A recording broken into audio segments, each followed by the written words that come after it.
24 का चुनाव संविधान मंथन का चुनाव है और ये संग्राम संविधान बचाने का है।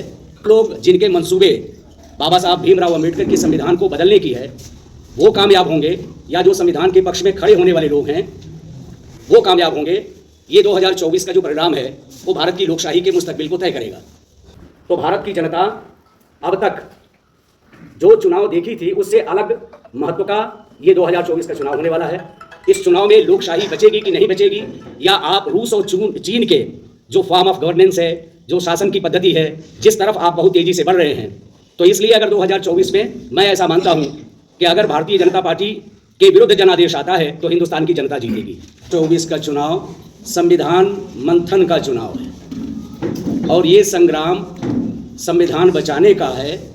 और वो लोग जिनके मंसूबे बाबा साहब भीमराव अंबेडकर के संविधान को बदलने की है वो कामयाब होंगे, या जो संविधान के पक्ष में खड़े होने वाले लोग हैं वो कामयाब होंगे। ये 2024 का जो परिणाम है वो भारत की लोकशाही के मुस्तकबिल को तय करेगा। आप जानते हैं ये रहस्योद्घाटन किया कि 400 के पार इसलिए आवश्यकता है 2024 में जीतना, सांसदों का जीतना, क्योंकि हम भारत के संविधान को बदलना चाहते हैं और ये मुमकिन तभी हो पाएगा जब हम 400 से पार लोकसभा के भीतर जाएंगे। तो भारत की जनता अब तक जो चुनाव देखी थी उससे अलग महत्व का ये 2024 का चुनाव होने वाला है। इस चुनाव में लोकशाही बचेगी कि नहीं बचेगी, या आप रूस और चीन के जो फॉर्म ऑफ गवर्नेंस है, जो शासन की पद्धति है, जिस तरफ आप बहुत तेज़ी से बढ़ रहे हैं, तो इसलिए अगर 2024 में मैं ऐसा मानता हूं कि अगर भारतीय जनता पार्टी के विरुद्ध जनादेश आता है तो हिंदुस्तान की जनता जीतेगी। भारतीय जनता पार्टी ये बात बगैर कहे, जिस दिन इलेक्शन कमीशन के वेबसाइट पर ये चीज़ें आ जाएंगी कि किन राजनीतिक दलों को इस देश के कारपोरेट घरानों ने उनकी जो पूंजी है वो कहाँ गई, तो इससे दो राज खुलेंगे। पैसे कहाँ जा रहे हैं, दूसरा ये है कि जिनके बेल आउट के नाम पर माफ किए जा रहे हैं। 1 लाख से ऊपर किसान आत्महत्या किया 10 वर्षों के दौरान पूरे देश में। 1 लाख किसान ने आत्महत्या किया किस बात के लिए? ऋण अदा न करने की वजह से 1 लाख किसान ने आत्महत्या किया, इससे ज्यादा ही किया। और दूसरी तरफ ये हजारों हजार करोड़ रुपया वित्तीय संस्थाओं को चूना लगाने वाले जो इस देश के कारपोरेट घरानों के लोग हैं, जो देश छोड़ के भाग जा रहे हैं, तो आपको ये जानकारी हो पाएगी कि कहीं ऐसा तो नहीं कि कर्ज माफी बेल आउट के नाम पर उनका हो रहा है और उनके जरिए इलेक्टोरल बॉन्ड के जरिए पैसे आ रहे हैं। तो अब आप समझिए ये घालमेल क्या हो, ये मेरा कहना है।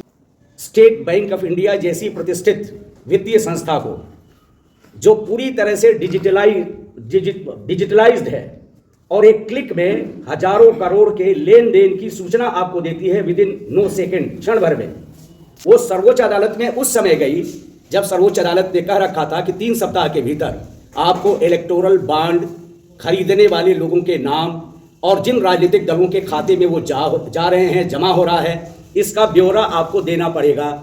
तो 21 दिन के भीतर स्टेट बैंक ऑफ इंडिया नहीं दे पाया और इस पर मंथन करता रहा कि कैसे इसकी अवज्ञा की जाए। तो 2 दिन पूर्व सर्वोच्च अदालत में गया, पहले नहीं गया, 2 दिन पहले सर्वोच्च अदालत गया ये कहने के लिए कि इसमें बहुत सारी दिक्कतें पेश आ रही हैं, हम नहीं दे पाएंगे। तो सर्वोच्च अदालत ने स्टेट बैंक ऑफ इंडिया के मुखिया को ठीक उस हालत में पहुंचा दिया जैसे होमवर्क न पूरा करने वाला एक कमजोर विद्यार्थी अपने शिक्षक के आगे फेल हो जाता है। किसी सवाल का जवाब सर्वोच्च अदालत में स्टेट बैंक ऑफ इंडिया नहीं दे पाया।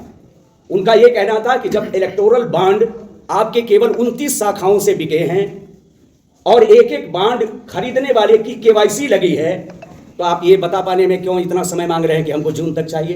तो इसके पीछे षड्यंत्र केवल ये है कि 16,000 करोड़ रुपए का जो इतना बड़ा मामला है, ये मामला बेपर्दा न होने पाए, इससे पर्दा न उठे कि भारत के राजनीतिक दल को कहाँ से फंडिंग हो रही है।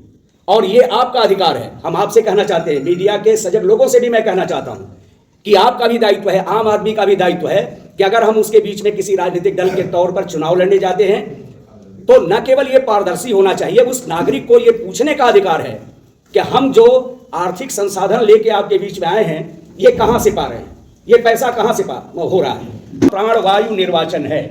चुनाव लोकतंत्र का प्राणवायु है, और यदि निर्वाचन में शुचिता बहाल नहीं हुई, निर्वाचन में पवित्रता अगर रेस्टोर नहीं हुआ, तो लोकतंत्र की संस्थाएं ईमानदारी से अपने कार्य कैसे डिलीवर कर पाएंगे हिंदुस्तान के नागरिक के पक्ष में? तो ये सबसे बड़ा मुद्दा है, और ये मुद्दा हिंदुस्तान की जनता को जानना चाहिए कि एक तरफा कारपोरेट घरानों के और पूंजी शाहों के पैसे से किस दल विशेष को पैसे जा रहे हैं, और उनके मुकाबले